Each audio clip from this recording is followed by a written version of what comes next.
Train ছেড়ে যাবার একটু আগেই একটা অসুস্থ মেয়ে দৌড়ে ট্রেনে উঠে যায়।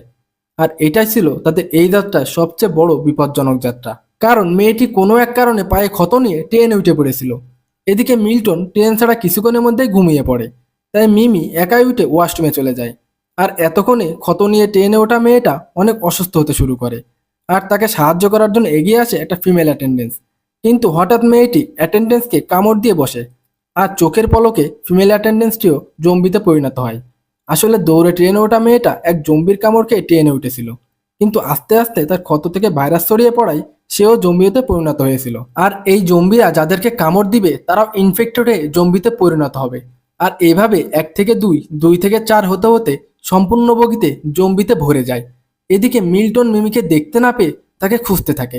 এক পর্যায়ে বাথরুমের সামনে তার মেয়ে মিমিকে দেখতে পেয়ে দৌড়ে পালাতে থাকে অন্য এক নিরাপদ বগিতে। আর তাদের পিছনে আসছিল